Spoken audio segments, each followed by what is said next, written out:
Okay, welcome everybody. Thank you for joining us this afternoon or evening, depending on your time zone.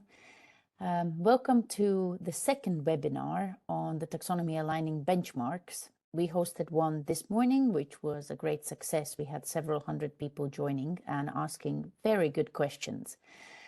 Just to let you know, this is a series of webinars that the EU Platform on Sustainable Finance is running to improve the engagement and also to get some feedback on its work. And in this case, the consultation on the taxonomy aligning benchmarks is open until mid-March. So please do check it out and do submit your responses and your opinions and your feedback on the report.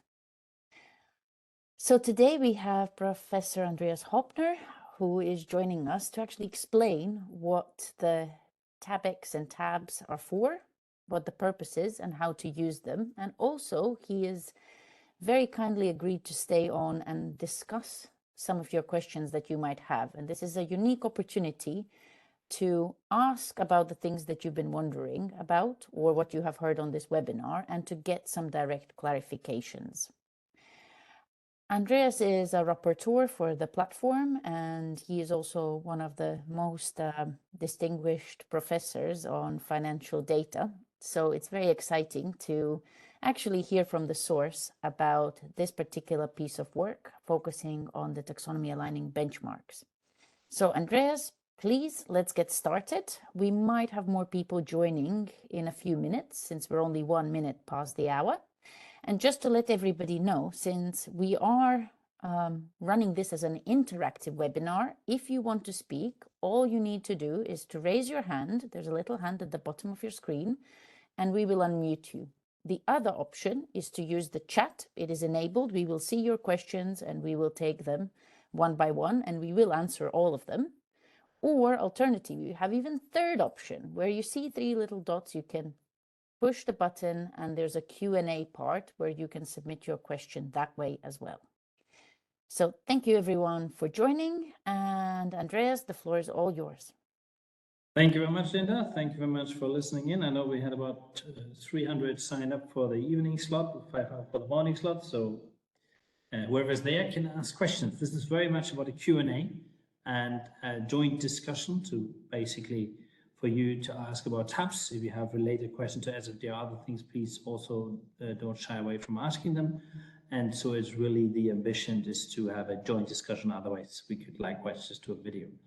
So what are we focusing on? We're focusing on the EU regulatory response to the climate change challenge. In particular, we're focusing on the climate change taxonomy and taxonomy-aligning benchmarks. Taxonomy-aligning benchmarks are, if you want, so the sequel to Paris-aligned and climate transition benchmarks, which you may know.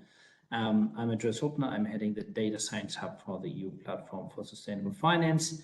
And I will explain everything first from the perspective of Paris-aligned and climate transition benchmark, because that's easier to then understand how a taxonomy-aligning benchmark will work, and then coming to taxonomy-aligning benchmarks. We'll take questions at once in the middle, just to make sure everybody is fine with the basics. And then at the end of the webinar. And a lot of people, as you can see here, need to be thanked for the excellent support they've given to the project. So first of all, where are we? When we invented Paris-aligned benchmarks in 2018, 2019, we were facing a world where only number 1 was basically there. So we had climate benchmarks that were 30%, 20%, 40% better than market, but that's where they stayed. They were kind of sitting on the right fence, but they weren't moving from that fence in any meaningful direction towards net zero. So the benchmarks were better than the market, but they weren't better than they were necessarily themselves last year. So what Paris-aligned benchmarks introduced to the existing number 1 point here are points 2, 3, 4, and 5. First, an actual self-improvement, so reduction of greenhouse gas emissions year on year compared to yourself last year. A clear focus on net zero greenhouse gas emissions by 2050, a full integration of scope 3 greenhouse gas emissions, specifically mining and extractives are integrated from December 2020, all heavy industries from December 2022, and all industries, including financials category 15, for instance, from December 2024. And also a clear focus on the precautionary principle in greenhouse gas data estimation. Inevitably, some companies do not report greenhouse gases, or they only report incomplete greenhouse gases. And perhaps many other parts of the EU regulation very clearly say you have to apply the precautionary principle. So if in doubt, err on the side of the planet, not on the side of commerce. That means if you need to estimate because the data isn't there, overestimate somewhat. That will motivate the company to report. That will reduce the risk that you have an estimated number that suddenly becomes a lot larger when it's reported. If the data is poorly reported, overestimate a little. And if the data is accurate, take the actual data. Furthermore, we are very encouraged, very encouraged, in fact, by the success of Paris-aligned benchmarks. EU ISFC Article 9.3 is specifically written for Paris-aligned benchmarks. The AUM by last summer was over 100 billion. Now it's over 150 billion already. We have 100 plus indices, ETFs, in-house mandates, and so forth. And so it's very encouraging to see that overall conceptual success. And pretty much PAPs and CTBs, what they're currently delivering is a sufficient financial performance in terms of return on investment, return per unit of risk, and a sufficient greenhouse gas reduction in terms of real impact outcomes. So both the ROI as well as the RIO is particularly good, or at least decent. What are we targeting? We're targeting from the IPCC special report, the 1.5-degree trajectory going down to net zero by 2050. And that's very much the reason this particular curve here is 7% year on year. That's where the actual number comes from. We have two types of benchmarks, one that uses exclusions and one that doesn't, because the market is very divided between on that particular question. Some people want to conceptually exclude, others don't want to exclude. They may want to underweight, they may even do zero weights, but they simply don't want to conceptually exclude. So we have two versions for that. Both versions target the IPCC's 1.5-degree target with no or limited overshoot, the PAP more on the no overshoot side, the CTB more on the limited overshoot side due to a slower decarbonization. CTB then basically propose a minus 30% decarbonization to start with. The PAP is a minus 50% decarbonization. They decarbonize emissions divided by valuation, so greenhouse gases divided by enterprise value, including cash from an investor perspective.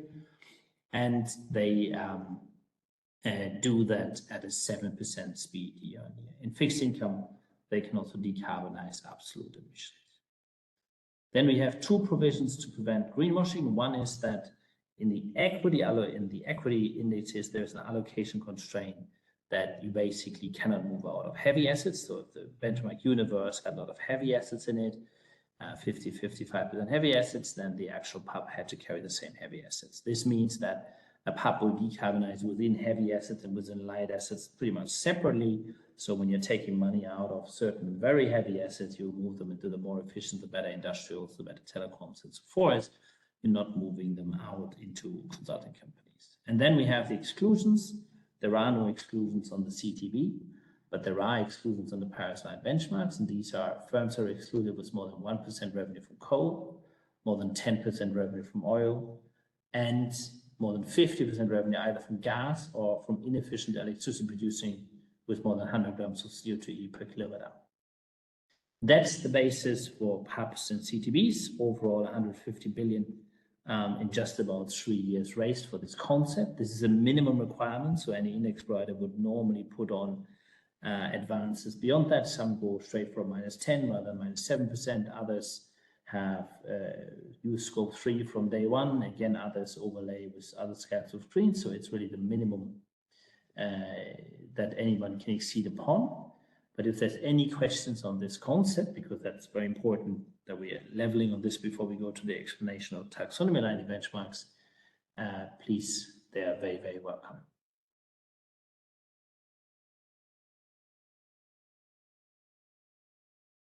Linda, I know we had about 10 questions in the morning at this stage. Can you see any questions?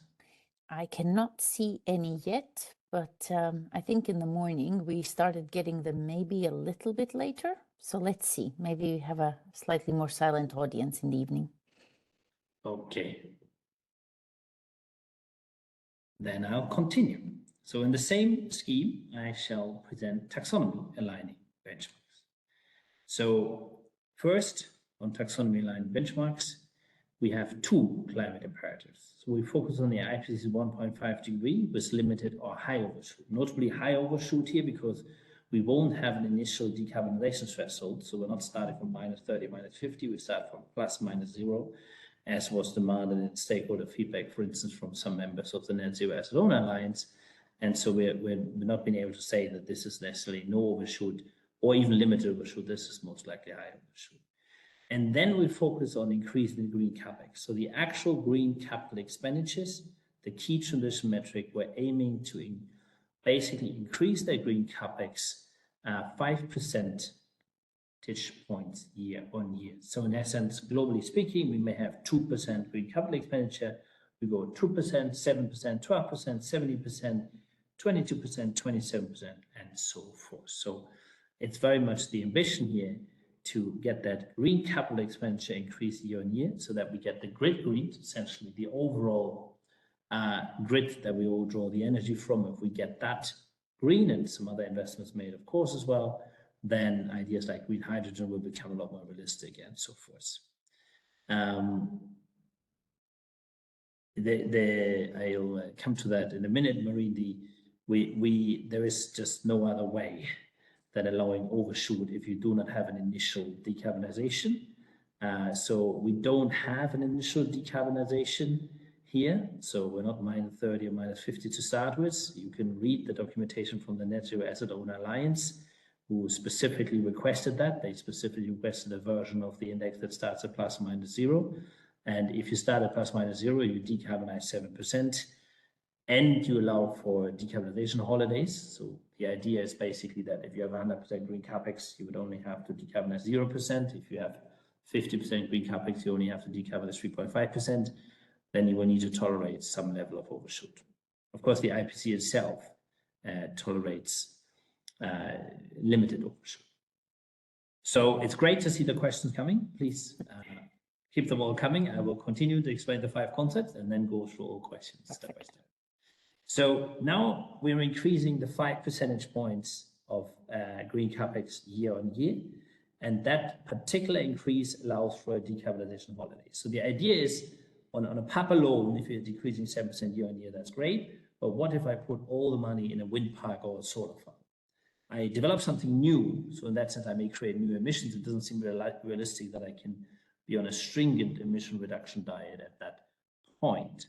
And so that's where that decarbonization holiday idea comes from. So you put 100% of your capital expenditures, meaningful capital expenditures, in green, then in this year you have to reduce 0%. You put a 50% in green, then in this year you have to reduce 3.5%.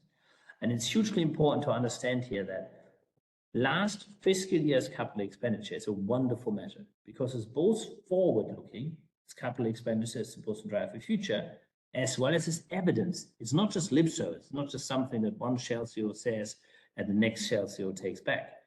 It is actually evidence. You have spent the money, you can't walk that back. So we're focused on last fiscal year's capex, and that last fiscal year's capex greenness is our measure that we want to drive up. And that will be drive up 5% points per year. So in Europe, we're at 12% right now. That would be 12, 17, 22. Globally, we're more at 3%. That would be 3, 8, 13, and so forth. And so the next question is then, what is meaningful capex? Because if I look at the relative of the green to the total capex, I could have just a, 200,000 euros in a giant company, and I could be 100% green, but not a meaningful number. So that's where the capex to price ratio comes in. So in essence, if the nominal capex attributable to the asset class is more than 1% of the price, then we say it's meaningful. That means that pretty much all heavy industries are covered. But likewise, if a consulting firm, say I'm talking from Dublin, say Essentia would have the will to put in 3 straight wind turbines just outside the building, and that would be all the capex they did, and that would be 100% green, that wouldn't be anywhere meaningful to the value of Essentia, so that would not be covered. And so the beauty here is that we have 2 types of securities. We got capex securities, who are supposed to green, and we got non-capex securities, and they decarbonize just as normal, 7% year on year. So that 7% year on year is the decarbonization that we expect of everybody, except for those that have proportional green capex. They get a holiday for that particular fiscal year only. So if you have 50% green capex one year, you get a holiday. If you get 0% green capex next year, you wouldn't, and the other way around. So that means that all management teams that really want to put their money where their mouth is, they can just make 100% of their CapEx green and they'll get that decarbonization out of it. But that does mean that they wouldn't be able to spend any CapEx on non-green things. And of course, some management teams may not want to do that and therefore not necessarily have their money where their mouth is. So then we have two further features against greenwashing. We have an exposure constraint for CapEx securities. So if 60% of my universe are CapEx securities, then the TAP and the TAPEX will also have to have 60% of CapEx securities. And we have activity exclusions. And they have internally caused the most debate because activity exclusions essentially are always heated discussions.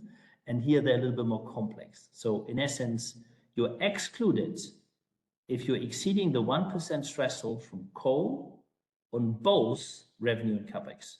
You're excluded if you exceed the 10% threshold from oil on both revenue and CapEx.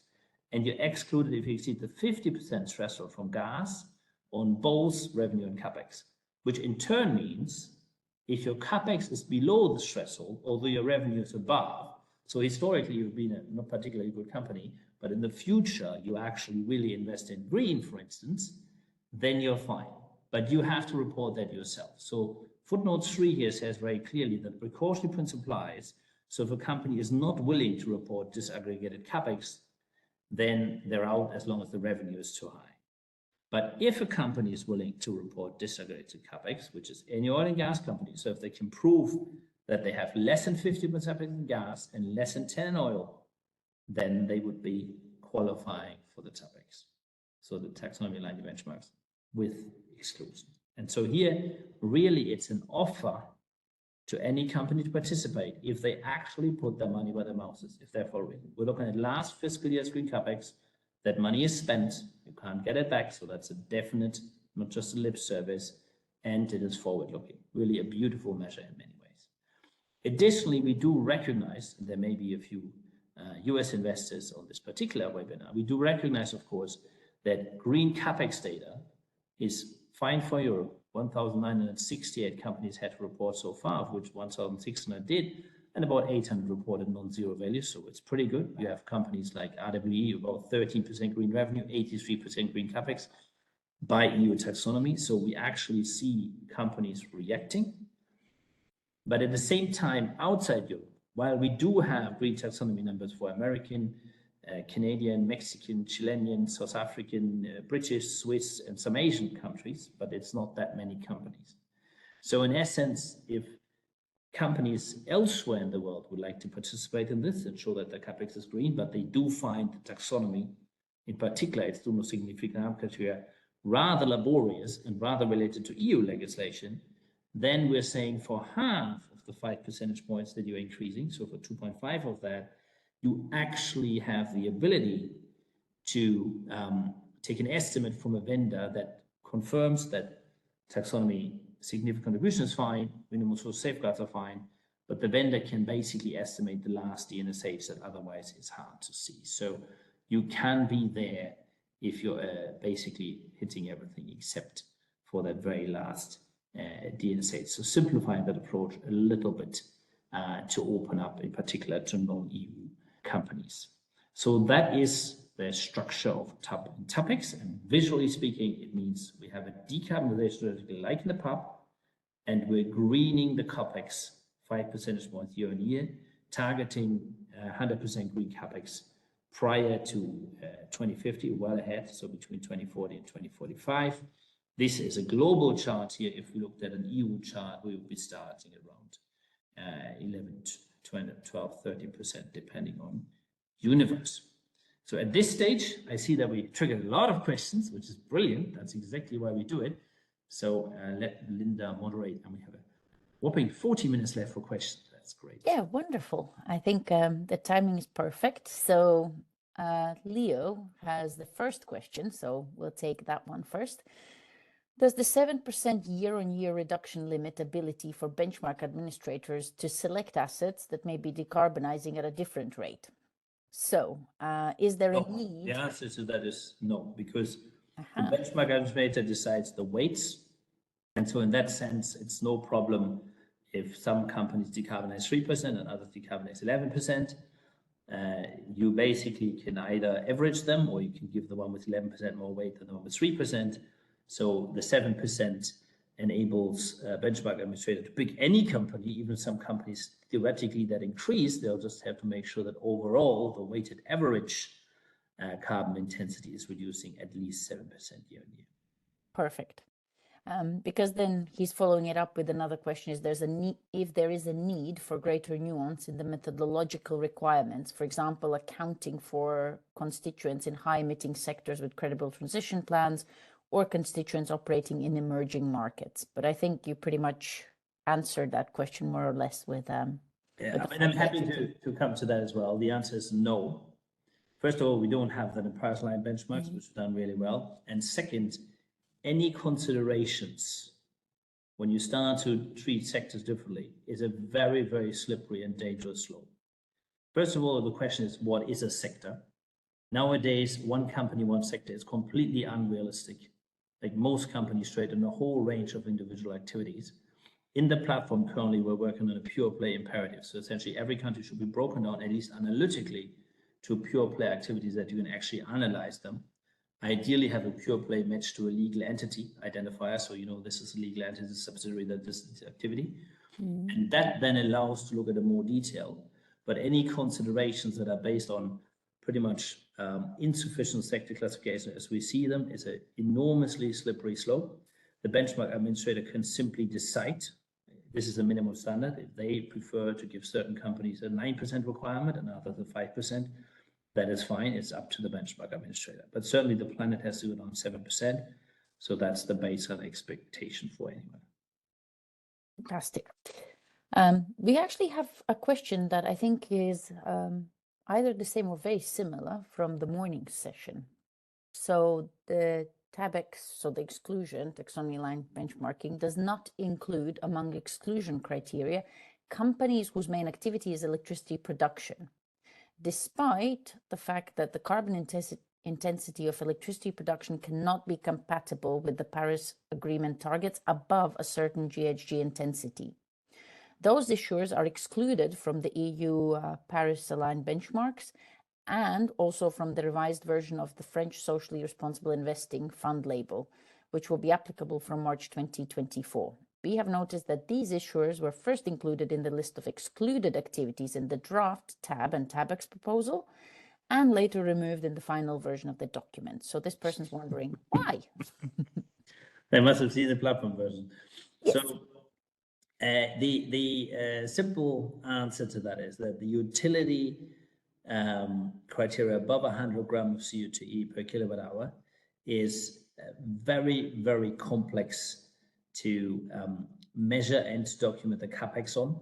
So while it is clear that you can report capex on gas, oil, and coal, there will be certain parts of capex that you frankly can't relate directly to the actual threshold. So it's a very complicated way to go through it. And in principle, this is a minimum standard. So anyone who wishes to exclude utility providers can, of course, do this. But as a minimum standard, it's difficult to ask for a metric that is frankly unreportable in real cases. We'll get into the same issues that some of our DNSH criteria and taxonomy have that are not reportable. And you can do capex on a utility where the capex is good, but not directly related to your grams per kilowatt hour. Great.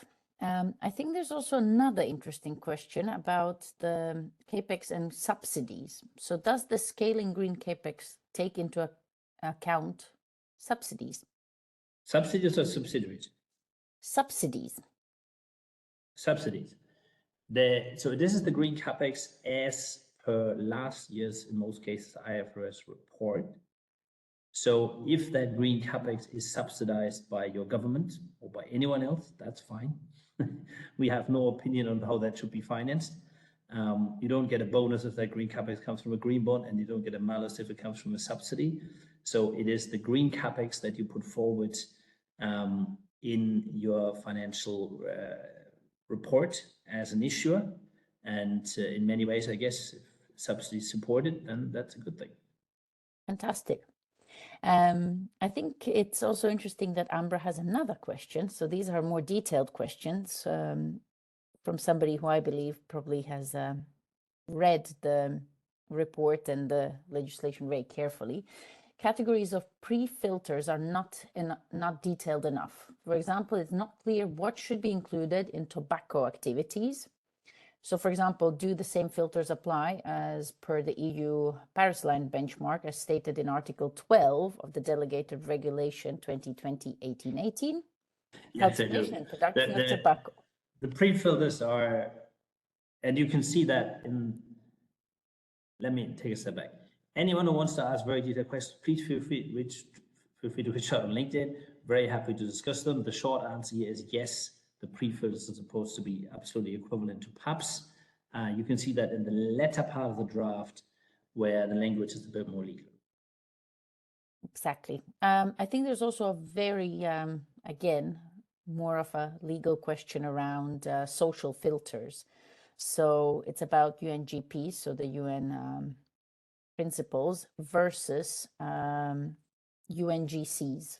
So I believe that this question, again, I would argue that maybe that's something that I can take that up. So the overall platform usability report of October 2022 already recommended to move from the UNGC principles to the UN guiding principles on human rights. There is a pretty close overlap. The guiding principle on human rights probably somewhat more extensive. And so in that sense, it is a move that goes pretty much throughout the platform documents, that is supported, pretty much decided by platform leadership. And so we're moving from UNGC to UNGP. My technical understanding is that it makes it slightly more extensive, no big change really. But if anybody has a different view, please do feel free to reach out. Very happy to discuss in detail. Fantastic. Thank you. Now let's move on to, I think, more general questions, which I think majority of the audience will be keen to hear your answer to. So there's a question about why is the sole focus on CAPEX? And why is there no recognition given to turnover and OPEX, which are equal metrics under the taxonomy regulation? Yeah, that's easy to explain. So CAPEX is forward-looking, is a decision of management. Everybody can realistically go 100% green CAPEX if the will is there. So it is absolutely commercially realistic to go 100% green CAPEX. You just have to have the will to not do the other CAPEX. Divest the activity, do whatever you like with it, just don't give it CAPEX. So that means it's fairly realistic that we reach 100% green CAPEX well ahead of 2050 if we really want to try. Now, with revenue and OPEX, that's frankly impossible. On OPEX, there are certain ways to spend your money that just ain't green, but you still have to do it. On revenue, you have existing business lines that may not be green. To entirely get rid of all of the non-existing business lines while building new business lines that may not generate that much revenue yet is unrealistic. So we can target 100% green CAPEX. We can't target 100% green revenue, 100% OPEX. Revenue is backward looking, OPEX is somewhat backward looking, CAPEX is forward looking. CAPEX criteria, CAPEX data is a good bit better. CAPEX and DNSH is a feasible proposition. Revenue and DNSH is a pretty tricky proposition because the DNSH criteria are written well later than most revenue lines were developed.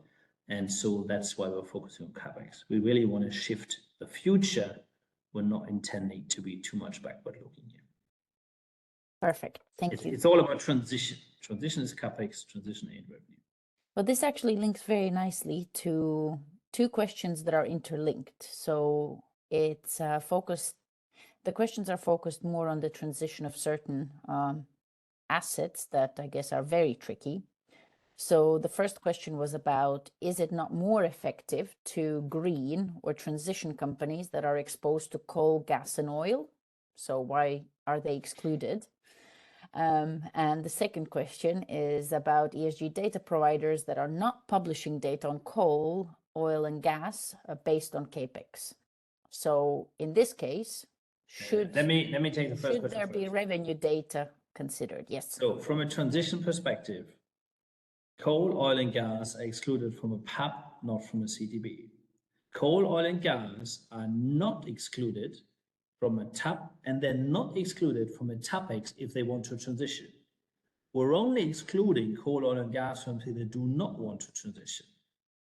So if you're an oil and gas firm and you want to transition with sufficient will, meaning your CapEx for gas is less than 50% and your CapEx for oil is less than 10%, you're in. In this activity exclusion, you're only out if you violate both. So you can carry, let's take an example here, you can carry 20% oil revenue, 80% gas revenue, and virtually no green revenue at this stage. If you decide to put 50% of your CapEx, or say, if you decide to put 41% of your CapEx green, 49.9% of your CapEx into gas, and 9.5% of your CapEx into oil, you're in. So we are basically stretching out the hand to everyone who actually means it. And that's why I strongly recommend to look at the green CapEx last fiscal year numbers, because they tell you if a transition plan is credible, not the language in the transition plan. They tell you if management means it. That is the one indicator that determines the credibility of a transition plan, not the 123 pages of prose. I mean, that's a very interesting conversation about the transition, and do people actually invest in the transition? Do they walk the walk, so to say? So this is one way how you can really assess the transition plans, which is going to be a very hot discussion going forward. That means you mean it. If you don't have the CapEx, you don't mean it. If you're in a non-CapEx industry, okay, we can talk about it. You're not that relevant anyway for transition, but we can talk about what is the best indicator there. But in a CapEx relevant activity industry, if your CapEx doesn't signal transition, you don't mean it. No matter how long your transition plan, no matter how many external green stamps, no matter that 99% of your advertising budget is green. You only mean it if your money is where your mouth is. Agreed. Great. So we also have a question about how does the EU taxonomy-aligned benchmarks fall within BMR? The EU taxonomy-aligned benchmarks are currently consulted by us as a platform, deadline March 13th. Obviously, they're not yet in BMR as PAP and CTB are. Likewise, obviously, we're going to have an election in June.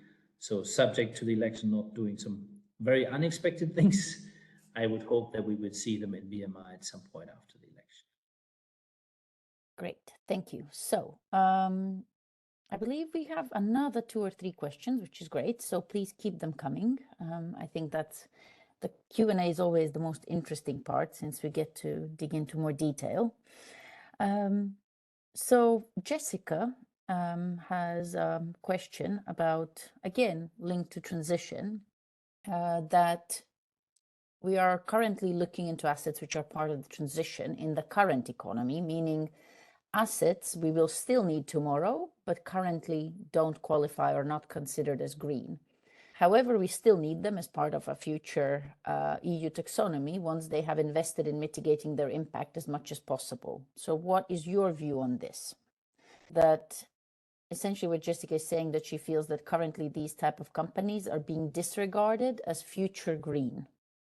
So I think it goes back to your transition point, I believe. That So the view is pretty clear. So if a company is making credible investments, not just credible noises, actual investments to be future green, which means they have CapEx declared green by the green taxonomy, that green taxonomy stretches across pretty much any sector that is CapEx relevant, then they're in, and they're absolutely in the system.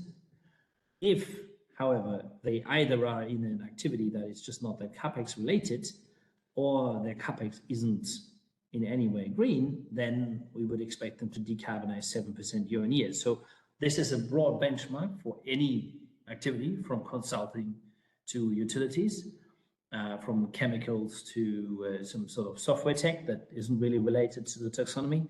So anyone basically can be in there, and everyone can do their part. Some companies just decarbonize, and other companies that have meaningful green investments to make can make these and will get a decarbonization holiday in return for that particular year where their capex is green. So really, it is it combines both imperatives. The number one imperative of the Paris Agreement, which is to decarbonize. Without decarbonization, we get nowhere.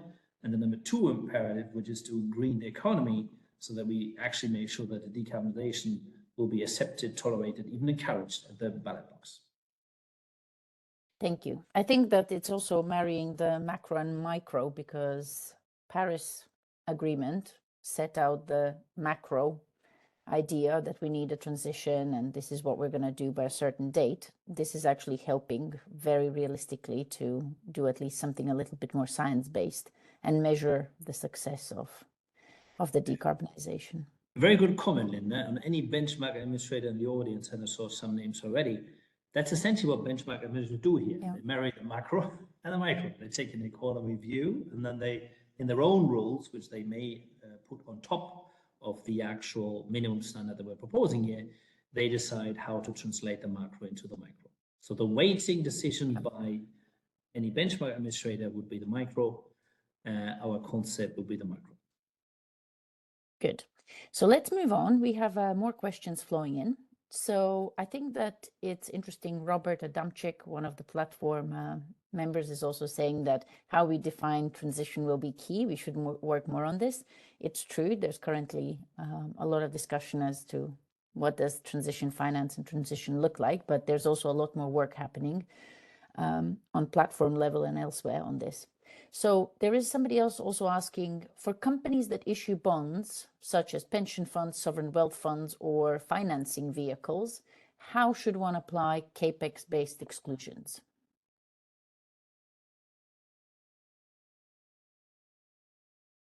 Such as pension funds that issue bonds? Yes. So I believe that there's a bit of a mixture between things here, because I don't really... Maybe can the individual just rephrase that question, which actor we're talking about? Yes. So a company... So I guess it's maybe pension funds dealing with investments by companies that are issuing green bonds. I would imagine that would be the question. So maybe... question could be restated, otherwise I will try to answer with a sensible answer for the broad direction. So this is on security level. So you could, as a company, ring fence a legal entity, issue a security that has a certain CAPEX purpose that is unrelated to the rest of the legal entity. So you would, in essence, if you have a particular green bond that is ring fenced in the legal entity, so money can't leave the legal entity. Yep. Ring fencing in accounts doesn't work anyway, but at least you have to assure ring fencing in the legal entity. Then you may get a different perspective on this than the rest of the structure. So in essence, as you would note here, it is CAPEX securities, not CAPEX companies. So individual securities, green bonds, sustainable linked bonds can essentially deviate in their criteria from the remaining securities of the same issue. To come to Robert's perspective, while we have discussions on what transition is, one thing is pretty clear. If your green CAPEX is not larger than your green revenue, then you're not transitioning. And your green CAPEX divided by your green revenue is a pretty good indication of how much effort you're transitioning. And so we're producing that data now, which I think is a fairly nice way of looking at, are you actually transitioning or are you not transitioning? Indeed. Robert's following up also with a point about DNSH on minimal safeguards, the social ones, and how there should be maybe more clarity about this. And so it could be potentially more than just compliance with member state laws. I don't think we're going to go into the discussion. And Robert can ask that in the platform. We don't need exactly the potential social. Let's focus on non-platform members here. Exactly. So I think there's also an interesting question about how will the EU taxonomy potentially apply to the construction sector. This is something that we hear a lot, since there's a lot of assets that need to be transitioned. And somebody's also asking, for buildings which are EU taxonomy aligned under acquisition and ownership, would these be considered Paris aligned, or where is the divergence in PAB and EU TAB? So the divergence between Paris line benchmarks and TAB. So the Paris line is on decarbonization. So that is focused on the first objective of the Paris Agreement, decarbonization. The EU taxonomy is really focusing on the second objective, what is green, right? It's not focusing on what is brown or how to reduce emissions. So in that sense, they're unrelated here. The taxonomy-aligning benchmark offer a version where the taxonomy, whatever state it is, and every development will follow, is basically fused into a Paris-aligning benchmark structure, tolerating high overshoot because we're not having a minimum initial decarbonization, so slower in decarbonization than PAP or the CTB, quite a bit slower, but still actually decarbonizing 7% year on year while giving a little bit of a decarbonization holiday to those with green capex. So possibly overall might be 6.5 or something. But it's a merger of both ideas here. This also means, which is quite important, right now the green capex data for the taxonomy is climate change mitigation or climate change adaptation. As soon as biodiversity, circular economy, pollution prevention, and so forth are ready in water, they will also count on the green capex. So we already have a biodiversity link in this particular concept that actually will also count, and we are indeed on top of that exploring nature protecting benchmarks, gender enhancing benchmarks, water pollution reducing benchmarks, water consumption type benchmarks. Very interesting. All the potential benchmarks. So the concept works. It's a sequel. it makes sense. It's all about also meeting the preferences of what people want to finance. So you see a lot of rise of thematic funds as well. Right. So for fixed income, bond, private debt investors, does the use of proceeds need to align with the green capex activities? So it's from how you do. From the benchmark perspective, no single security needs to align with the green capex. You just don't get the decarbonization already if you don't have it. So overall, you have to increase 5 percentage points year on year across all the securities which are in the benchmark, but no single security needs to necessarily align, right? It's an overall value-weighted benchmark concept. Single securities can either contribute to decarbonization or they can contribute to gradually increasing their green capex 5 percentage points per year. So as said earlier, no one needs to align. Obviously, it's preferable if it were to align. Of course. I think Glenn Anderson, actually, from Fidelity, has a very interesting question that I'd like to take next. So more broadly, what about capex metrics for financial institution bonds? How would you classify capex for a bank? Does this mean Finns do not have a place in a tab despite having GAR? So it's linked to the green asset ratio. Wait. So banks, anyone is in a tab, either on the 7% decarbonization side, in a tab. Anyone is in a tab either on the 7% decarbonization side, or they are based on the green capex side and green capex increasing side. Now, banks structure an enormous amount of securities, and this is per security. So any bank that wishes to structure green bonds, or a sustainable linked bond, or a hybrid of both, sustainable linked green bond, where the condition would be that 10% of the money would go into green capex as per EU taxonomy on companies they lend to, is absolutely, in fact, the whole concept based on security creates a strong incentive for any bank and any banker here on the call today to think about structuring a refinance security for the bank itself, where the conditions of the TAP or the TAPEX are very much mirrored, and then carries the same concept into private markets by giving loans to companies that can basically back them up with green capex. So bank securities will absolutely be there. If general purpose securities of each and every bank will be there, that of course depends on the bank. Great. I think that the banking sector is a very interesting example of... It's a huge opportunity here with sustainable linked bank bonds. Sorry. Oh, absolutely. It's also very interesting to see, because we have a lot of conversation with different banks across the wider European different regions. And I think that the issue here is the slow uptake of these particular instruments. So as long as the financing flows easily, people don't always realize what a good opportunity they might be missing, especially for the future of their financial mix. Right. So there's also a question, another one from Amber, and I think we have another few coming in, which is great. Amber is asking, how have the capex to ratio minimum threshold of 1%? How was that set? This 1% capex to ratio minimum We're very, threshold. very happy to.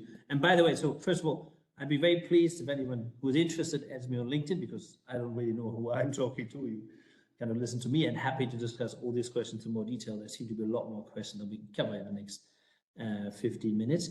So the 1% ratio, first of all, how exactly is calculated? So let's take a company, hypothetically, 600 million debt financing, 400 million equity financing. So, and let's say our capex is 100 million, and so then 40% of that would be on the equity side. So 40 million would be equity. Then, depending on where the market cap sits, let's say the market cap with the 40 million here sits at, let's say, 1 billion, then we would have 4% capex to price ratio. So that 1% threshold came from two considerations. A, we basically, it has to be meaningful. So lower than 1%, frankly, isn't meaningful. 0.1% is super low. But as soon as we raise it, we did test 3%, 5% and so forth. We're going to lose a lot of companies, especially on the equity securities, as soon as the market is a bit of an uptick. So it is absolutely intended that if you have a tech company where 99% of the share price is basically goodwill, so in essence, the share price to book value ratio is 100 to 1, more or less, that shouldn't be in there, because investing money in that company means you're only buying goodwill, you're not really impacting the capex. So in essence, what we are saying is you invest in a company from an impact perspective, there are three things. Sorry, you invest in security, let me be precise. You invest in a security from an impact perspective, there are three things you may buy. You may buy goodwill, you may buy within the book value status quo, or you may buy within the good value future investments. And so if these future investments part within the book value is actually more than 1%, then at least you have an impact here on the future, no matter the asset class. And that is the same for public equity, private equity, fixed income. Obviously, in fixed income, you're not going to buy much goodwill. A lot of that will be put straight to the book value. But on the equity side, you, both in public or private markets, you may end up buying a lot of goodwill, effectively companies that are valued a lot higher than what the assets or the capex would show. And so what we're interested in is to say that at least 1% of the money you're investing in a particular security triggers through to the part of the company that is future investments. And I think that's a pretty reasonable threshold. 0.1% really seems a bit low. Then companies could sneak in with some acrobatic accounting. 5% simply, frankly, was too high. The universes would get too small. Thank you. I think that's a good point about the acrobatic accounting. There's all sorts of things happening. Leo has a very interesting question, actually. It's all about the transition planning and net zero commitments. So Leo's question is, did you consider any requirements for constituents to also have a transition plan? So for example, accompanying efforts to align and increase capex at the activity level with a wider entity level plan that would then contextualize these efforts? And would it then make sense to overweight these constituents in the index versus those that may have activity level capex commitments, but no greater plan in terms of the entire entity? The answer is clearly no. Transition plans are massively in favor of large companies. Transition plans cost money, 30,000, 100,000, 150,000. Large companies can foster that much easier than small companies. We're making huge efforts in the platform to not in any way discriminate against SMEs, and we're very concentrated on this. The idea here is that we have a metric, green capex, that says if the money is where the mouth is. So in essence, that metric says a lot more than any transition plan. No matter how many green pictures, no matter how nice pros, no matter how consultants were hired. So the green capex metric decides if the company is credible, not the plan. Now we have that metric. Why should we give any consideration to the lengths or the structure of a particular plan? Of course, it's good if a company has a net zero target that does include score 1, 2, and 3. That would be very good. and that would be very recommendable. It's good if they have a 2030 target that aligns with Decision 17 of the Glasgow Climate Pact, so in essence minus 45 by 2030. All of that are additional information that any benchmark administrator, if they wish to, can add on top of it. But the actual core metric remains, are your capital expenditures green? And if they aren't green, then one CEO may have made a transition plan and another CEO is just about to walk that back. So we are really looking for actually committed cash, not just lip service. Thank you. I think there's an interesting question about ESG scores and by banks. So this is an ongoing discussion. There are methodologies, and I've seen a few projects that are working on this. So there's actually something like that already exists. But here the question is, would the CAPEX green as a key climate transition considered within the ESG score established by banks for clients? So corporates applying for credits from banks. If yes, how would you see the impact of that in the near future once banks would apply this? Would that increase the credit exposure of banks or reduce it? And or would that create a gap and lack of future investments within the sectors? So essentially, would applying greening create a credit crunch?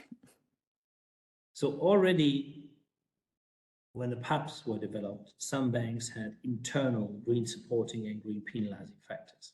Sorry, green supporting and brown penalizing factors. So they were already changing differential rates depending on the greenness and the brownness. As just mentioned, it would be, in my view, quite clever by banks to issue sustainable linked bonds or sustainable green bonds that basically connect the financing to applying essentially TAP or TAPEX rules, and then investing at least 5 or 10% of the actual cash in green CAPEX at the borrower level. So that would trigger straight through to the actual borrowers. In case the bank got better refinancing conditions on this, they may pass on some of that to the borrower. That would commercially be very clever, something that they can put money in that is better presented to investors. So the idea of a green supporting factor or a brown penalizing factor or both, of course, has been circulating quite a lot in the EU. If that ever will be formal policy is well beyond my pay grade, but it is something that implicitly has already been triggering through in the banks. And of course, that does make sense, right? The externalities that come from brown activities are considerable. Those issuers that have previously not been having to pay for the externalities at all, having to pay a little bit more refinancing costs, still cheap for them compared to paying for the full externalities, most likely. But that's in essence what one is looking at here. So, and keep in mind, this is CAPEX. Any issuer that currently runs on brown revenue can put their CAPEX into green. It's up to them. It's the willingness of the management. And the number is on the financial account. You can see it. Are they for real? Are they not for real? Right? It's absolutely known, not even an open secret, it's known that certain oil and gas companies at times had 99% of their marketing budget green and less than 1% of their CAPEX. So if they actually mean it, then they can put less than 50% of the CAPEX in oil and less than 50% in gas and less than 10% in oil, and they would qualify. They'll not be able to do that with the revenues, that's understandable, but they can do that with the CAPEX if they actually mean transition.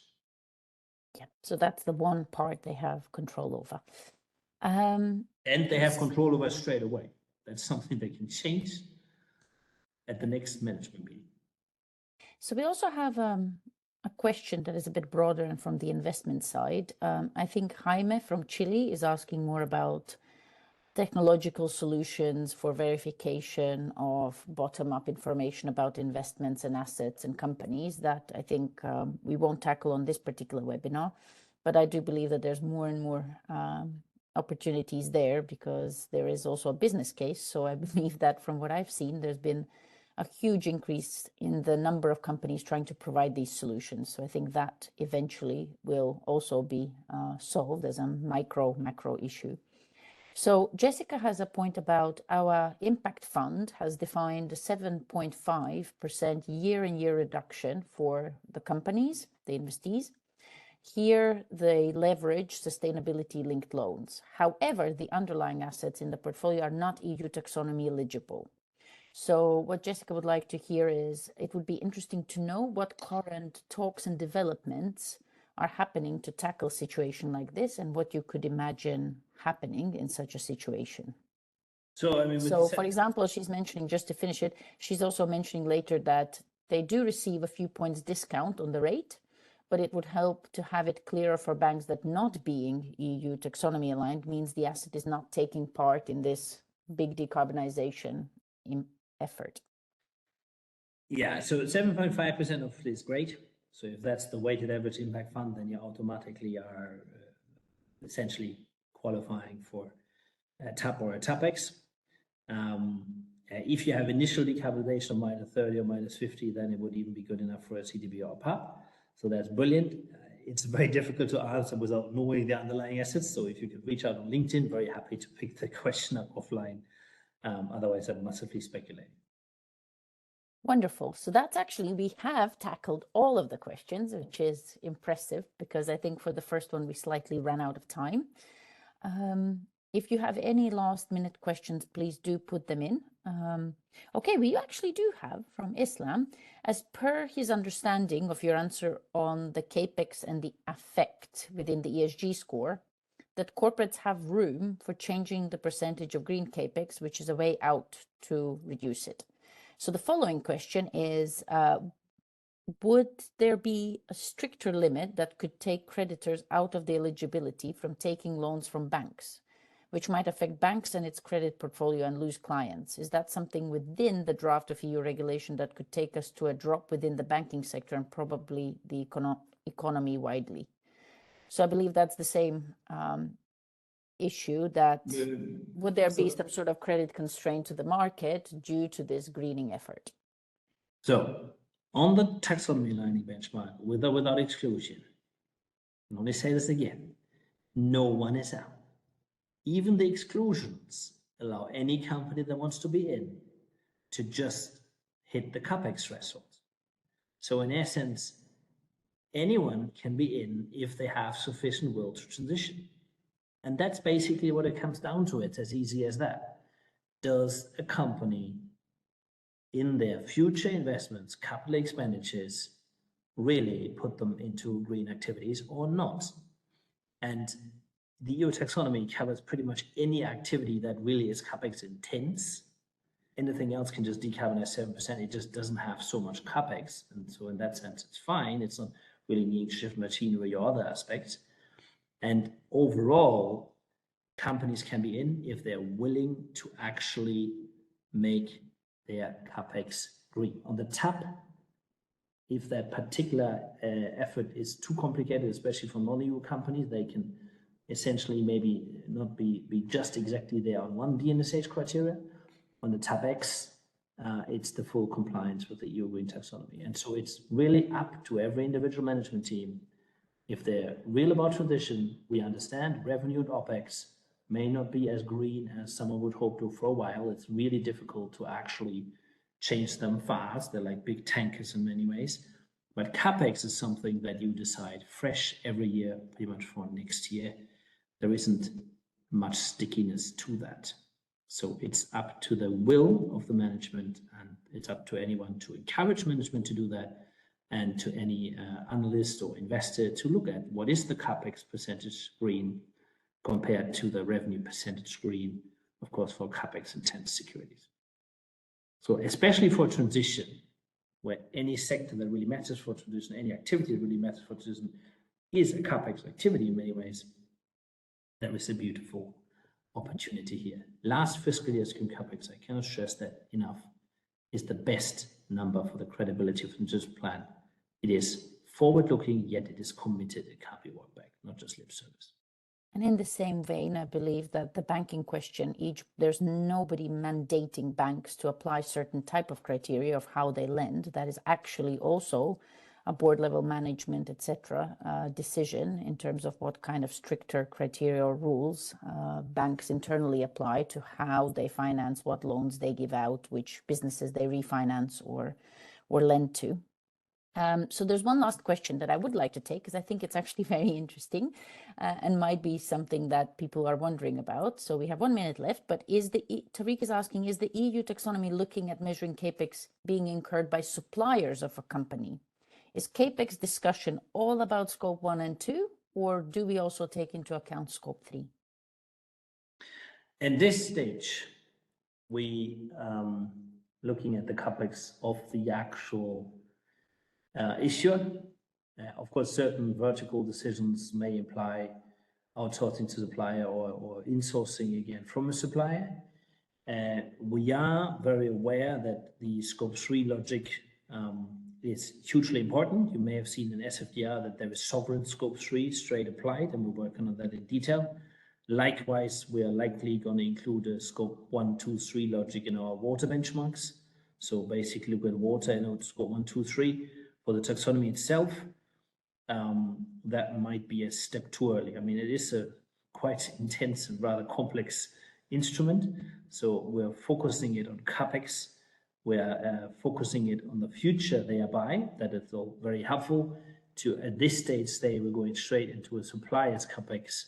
I think that would be academically, theoretically interesting, practically overkill. Thank you very much. That was I think your answers have been very comprehensive and very easy to understand. So thank you very much for that. Just to let you know, the consultation on the tabs is still open until 13th of March. So please do submit your feedback and ideas. And also don't forget to connect with Andreas to follow also his work and developments in this space. And I've also put a link to the platform's newsletter and its LinkedIn page where you will get updates, because there will be one more very interesting webinar coming up later this year, also about the tabs, which will present the additional final insights linked to this work. So thank you, everyone. And yes, you will get a recording and pending Andreas's final confirmation, also the slides. So you will be able to take your time and connect with us and ask follow-up questions if you do have any. So thank you so much. Thank you, Andreas. This was great. And have a lovely evening, everyone. Thank you very much, Linda. Thank you. Bye-bye.